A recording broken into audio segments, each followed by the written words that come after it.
Boa tarde, meu nome é Guise Silva E o meu é Christopher Oliveira. e estamos aqui hoje para dar início ao nosso programa PodEnf, o qual faz parte do projeto integrador da Turma Técnica de Enfermagem 2022.2.235 do Senac Alagoas, com a nossa orientadora Célia Rezende. O tema que iremos abordar é ISTs, Prevenção e Controle. E hoje, em nosso Podinf, temos a honra de convidar Sâmia Moraes. Ela que possui graduação em enfermagem pelo Centro Universitário SESMAC. Hoje atua como docente no Senac Alagoas e da Faculdade Anhanguera Maceió. Especialista em urgência e emergência, UTI, pediatria neonatal, docente e especialista em outras vastas especializações. Sâmia Moraes, seja muito bem-vinda ao nosso Podinf. Muito bem-vinda, professora. Boa tarde. E a nossa outra convidada é Laura Marinho. Ela que é enfermeira, especialista em docência do nível superior, atenção primária à saúde, urgência e emergência, pós-graduanda em saúde da mulher, ginecologia e obstetrícia, docente e preceptora de estágio. Boa tarde, professora Laura Marinho. Seja muito bem-vinda ao nosso Rodinho. É um prazer estar com a senhora aqui. Boa tarde, muito obrigada. Igualmente, é um prazer estar com vocês aqui. Desde já, queremos convidar vocês para nos assistir, curtir, seguir em nosso canal do YouTube. Pod_Enf. Além disso, vocês podem também acompanhar pelo nosso Instagram, @pod_Enf235. Dando início ao nosso bate-papo aqui, gostaríamos de acentuar que as infecções sexualmente transmissíveis estão entre os problemas mais comuns de saúde pública, né? E em todo o mundo, com uma estimativa de 376 milhões de novos casos por ano. E de acordo com a OMS, mais de 1 milhão de novos casos são registrados diariamente em todo o mundo. Por isso é tão importante ressaltar esse tema, não é? Boa tarde mais uma vez, professora Sâmia. Professora Sâmia, nos fala um pouco sobre algumas atitudes que devemos tomar sobre essas práticas, né? Sobre diante dessas ISTs, como devemos nos colocar em prática? Boa tarde, meninos, né? Muito obrigada pelo convite. É um prazer estar aqui. Eu queria parabenizar pelo tema que vocês escolheram, né, para a hora integrada de vocês. É um tema muito importante, né? Até pela falta mesmo da informação que a gente encontra na nossa sociedade, né? E falando um pouquinho sobre essas atitudes, né? Acho que a educação, né, a busca pela informação de forma precisa, né, com relação às nossas infecções sexualmente transmissíveis, é um dos pontos importantes para que a gente consiga, né, ter como atitude importante dentro desse conhecimento da infecção sexualmente transmissível, né, o uso de preservativos, né, em todas as relações sexuais, ter uma prática segura, né, tanto no sexo pela via vaginal, pela via oral e pela via anal. A gente precisa manter essa prática segura, evitando assim, diminuindo assim os riscos que a gente encontra, né? Ter uma comunicação aberta, né, com o seu parceiro, ao você conhecer uma pessoa, né, conseguir conversar com ele abertamente sobre as infecções sexualmente transmissíveis, o quanto que esse parceiro, né, ele faz exames periódicos, o que é que ele sabe sobre as infecções, se ele já teve alguma infecção sexualmente transmissível. É importante a gente conversar abertamente sobre, né? A gente sabe que existem, né, muitas informações errôneas sobre as infecções sexualmente transmissíveis. A gente, às vezes, tem vergonha de conversar com o nosso parceiro sobre, né, as infecções, mas lembrando que as infecções, né, elas são transmitidas por diversas vias, né, elas acontecem por diversas maneiras e a gente precisa ter essa conversa aberta, né, saber se o parceiro já teve algum tipo de infecção, se ele fez o tratamento adequado, né? E para que a gente consiga ter uma prática, né, sexual de forma segura. É importante uma orientação médica, né, em caso de você ter algum tipo de suspeita sobre, para que a gente busque o tratamento de forma adequada, né, com relação às infecções sexualmente transmissíveis. A prevenção também, por exemplo, diante da transmissão vertical, que é importantíssimo, né, as gestantes também terem ciência, né, que podem transmitir esse tipo de patologia para o seu bebê e fazer busca, né, sobre a orientação também de forma adequada para que a gente evite a transmissão dessa infecção, tanto na hora do parto, quanto no momento do período gestacional, né? E na hora da amamentação também, que a gente sabe que existem algumas patologias, né, que contraindicam a amamentação, e uma delas é o IST, né, que é o HIV, e ele acaba proibindo, né, a questão da amamentação. É sempre bom, professora, enfatizar essas questões, essas medidas preventivas e de conhecimento, né, da própria pessoa, porque muitas das vezes essas pessoas, elas contraem a doença, mas a doença ela demora muito tempo, né, para aparecer alguns sintomas. Aí, quando vai aparecer alguns sintomas, já está num nível muito alto da doença, onde vai precisar fazer vários exames, vai precisar passar por um processo mais longo, né? E muitas vezes já até passou para outras pessoas, né, sem Sabe, ter o né? conhecimento. Isso, é verdade. Também diz que tem uma importância, né? Fazer essa questão sobre a gestante, né? E são poucas pessoas, e o mundo em casa talvez não conheça essa questão que também gestante se faz isso. E para você, Laura Marinho, nos diz um pouco sobre do que devemos fazer em uma suspeita de um IST. É importante, trazendo junto com a abordagem da Sâmia, a gente entender, né, que desde 2016 houve a diferença da DST, que é a doença sexualmente transmissível, para o IST, né? É um termo ainda novo, né? Foi modificado lá em 2016, porque o indivíduo ele pode possuir a patologia sem desenvolver sintomas e sinais. Então, ou seja, ele está infectado, né, com aquele vírus, com a patologia, e não desenvolveu ainda a doença propriamente dita. Então, por este motivo, foi modificada, né? A gente vem aí com alguns testes, né? A gente tem um teste rápido, antígenos rápidos, que ele vai de 25 a 30 minutos para detecção, que a gente tem para sífilis, hepatite B, hepatite C e o HIV 1 e 2, né? Que aí, quando tem a questão desse contato, ou até mesmo ele é feito de 6 em 6 meses, né? Para quem faz o preventivo lá certinho. Então, eles procuram a unidade básica de saúde, o posto de saúde mais próximo, fala com a enfermeira, ó, eu possuo vida sexual ativa, gostaria de fazer um teste, e a gente realiza esse teste, tá? O enfermeiro dentro do posto de saúde, ele também tem autonomia para pedir algum tipo de sorologia, que são os exames laboratoriais de sangue, né? Que aí a gente identifica melhor essa questão do IgG, IgM, no caso, os contatos anteriores e recentes com algum tipo de vírus, né, com algumas patologias, e a gente faz a detecção precoce e um tratamento eficaz. É bom também enfatizar que também existem meios de prevenções. Também vale ressaltar para procurar as unidades de saúde.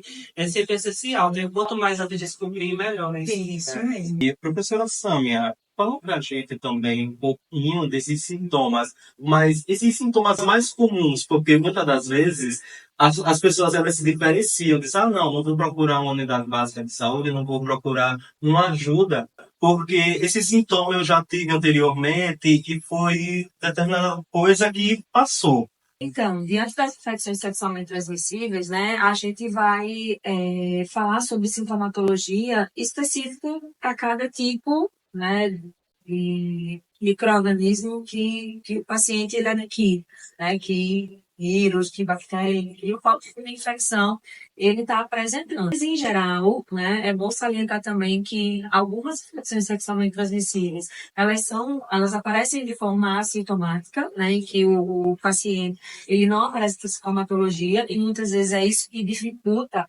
né, esse diagnóstico que a gente consegue realizar e o tratamento adequado e específico para isso, mas a gente também tem aqueles sintomas, né, que são incomuns, né, para algumas infecções. Então, a gente tem a dor e desconforto após a micção, né, o paciente que apresenta dor abdominal, o paciente que apresenta o corrimento, né, seja no órgão genital feminino, no órgão genital masculino, a coceira, a irritação, né, o edema, o inchaço dos gânglios, né, linfáticos na região, principalmente da virilha, né, que está relacionado também. Tem essa diferença de acordo com a infecção sexualmente transmissível, mas existem aqueles sintomas que são parecidos e são comuns a maioria delas. Que muitas das vezes aparecem partes no nosso corpo que a gente nem sabe, né, que tá ali. Como, por exemplo, nas costas, essas partes que a gente não tem muita visão.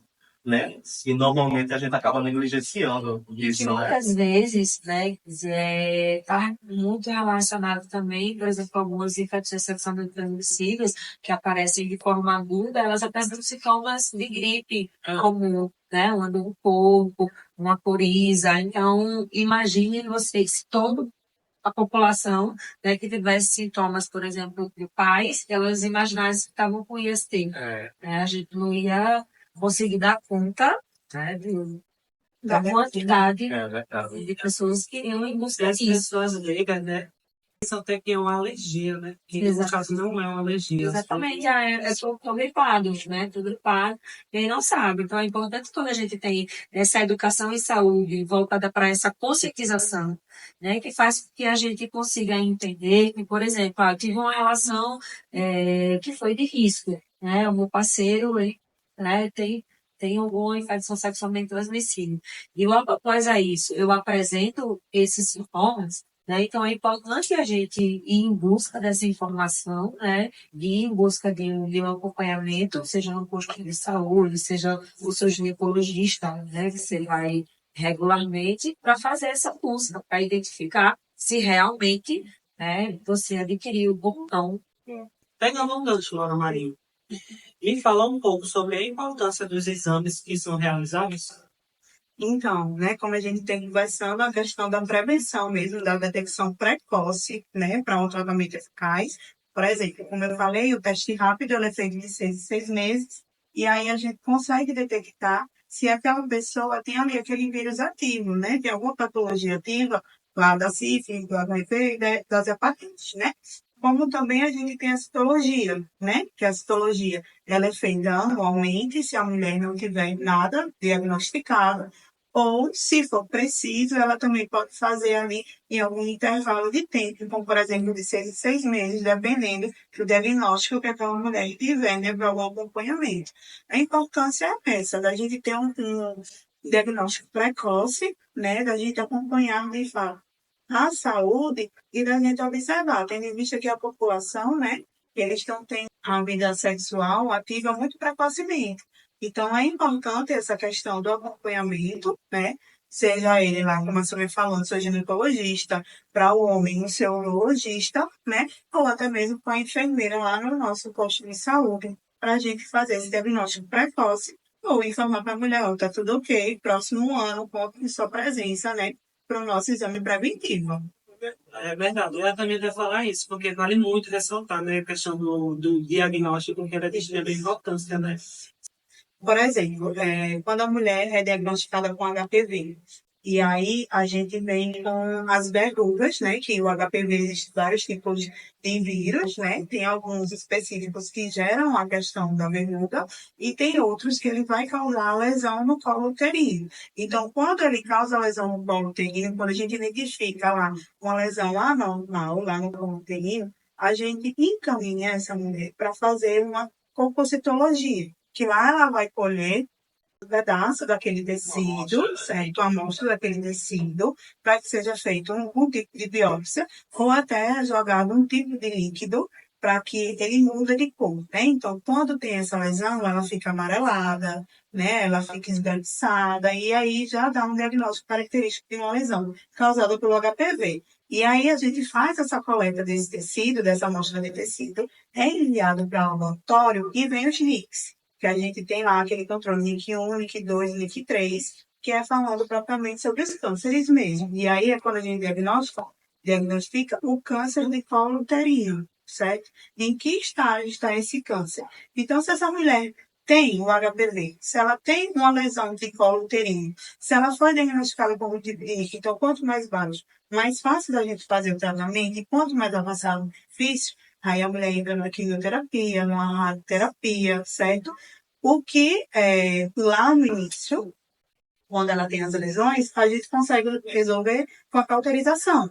A gente faz a cauterização, ou até mesmo na cirurgia, né? Tanto na mulher quanto no homem, né? Que no homem essas verrugas, essas lesões, ela pode estar em prepúcio, né? Na glande. E aí a gente faz essa cauterização, né? E consegue remover lá aquela lesão, né? É importante ressaltar que é um vírus que não tem cura, né?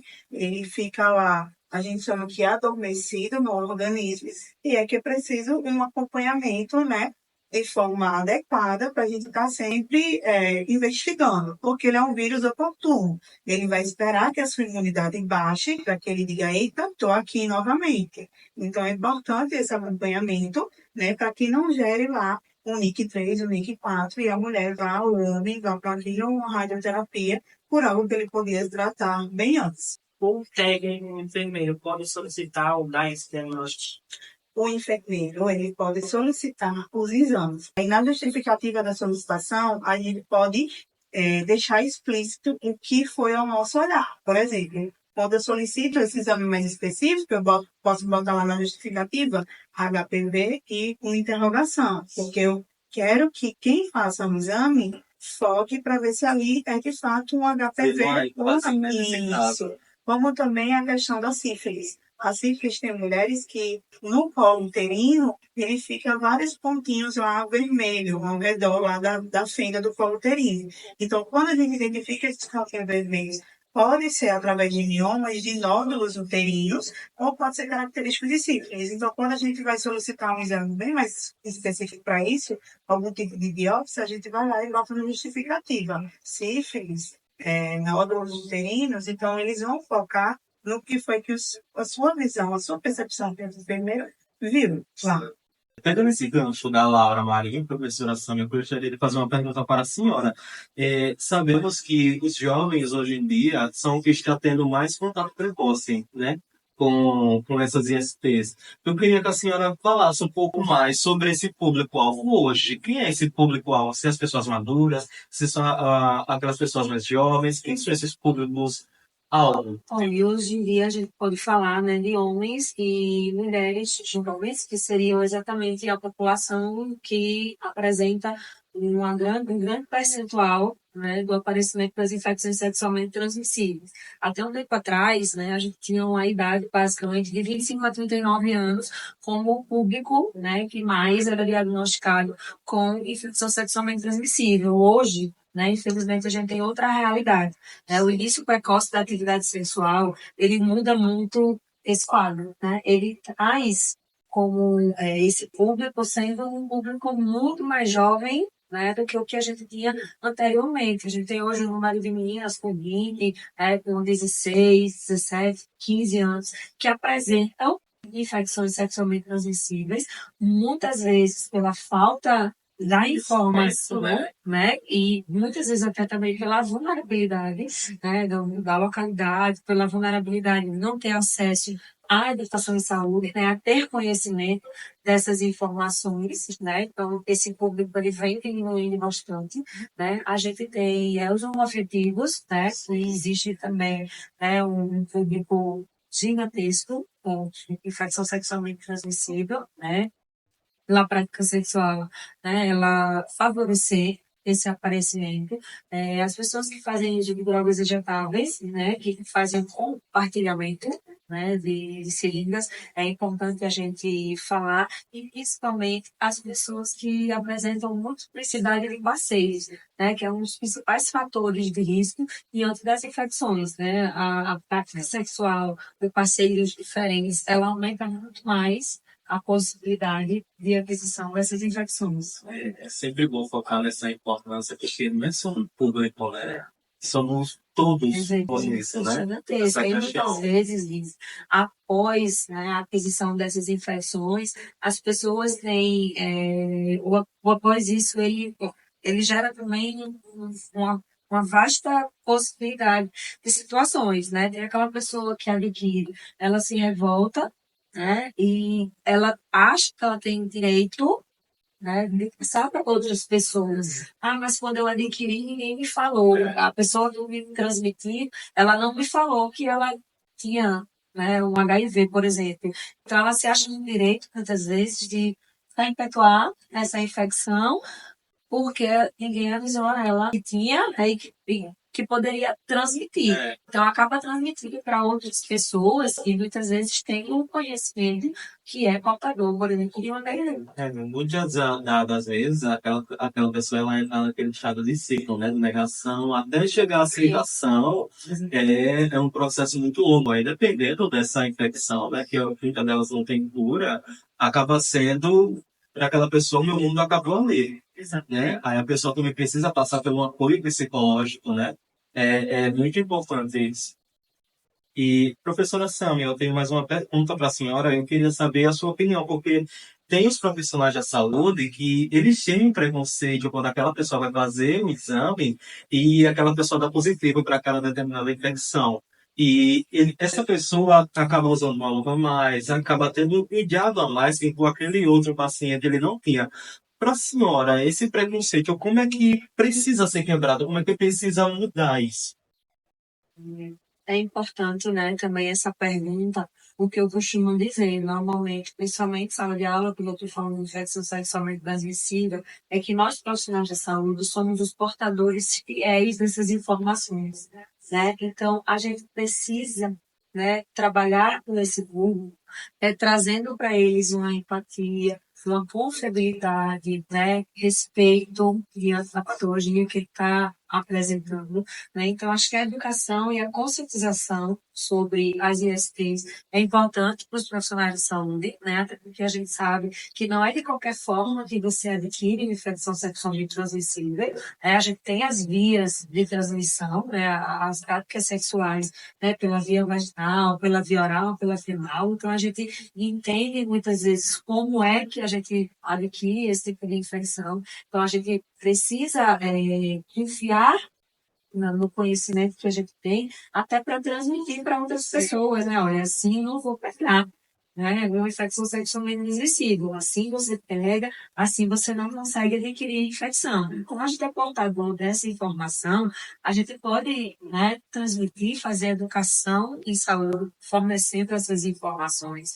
Acredito que para o enfermeiro, por exemplo, liderar exatamente, né, ser um exemplo de liderança nesse quesito, né, de atender ao portador da infecção sexualmente transmissível com empatia, respeitando, né, as suas angústias, os seus medos, as suas inseguranças, porque a gente sabe que quem adquire esse tipo de infecção não aceita muito bem, como a gente, né, já falou, às vezes, né, tem a negação, tem a revolta, né, e tem aqueles que ficam, né, sem saber realmente o que é, como é que faz para tratar, né, como pegou, enfim. Então, a gente conseguir liderar, né, com esse exemplo de empatia, de compaixão. Acredito que o respeito à confiabilidade da informação também é um ponto importante, né, a gente saber que o paciente tem, mas a gente não precisa estar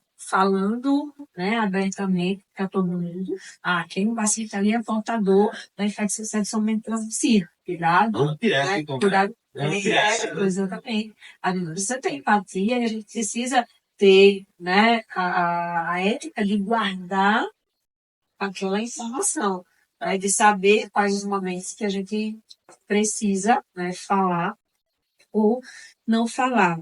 O suporte emocional, que é importantíssimo para o nosso paciente, eu já mencionei, né? E muitas vezes ter essa comunicação aberta também, né? Essa comunicação de forma efetiva com o nosso paciente, para que ele consiga descrever para você muitas vezes, né, as particularidades da situação. É verdade, eu acho que o que isso se resume numa palavra, né? Humanização, né? É o humanizar que a enfermagem tem, né? Até uma dúvida nisso, que como elas são profissionais da área da saúde, né? Eu ia perguntar, se em locais que vocês atuam de trabalho, vocês já viram algum certo tipo de preconceito em questão de luva ou alguma coisa assim? Eu queria que vocês justificassem um pouquinho, se vocês já viram. Compartilhasse com a gente, né? Com certeza, né? Isso é uma coisa, como eu falei, muito comum. A gente guarda essa informação fiel da infecção sexualmente transmissível, mas muitas vezes tem muitos profissionais também, né, que às vezes esquecem essa informação e acaba realizando essas atitudes preconceituosas. E muitas vezes o paciente ele percebe, né? Por exemplo, o guise e técnica de enfermagem, ele vai fazer uma punção em um paciente X. Aí ele usa uma luva, uma carne luva.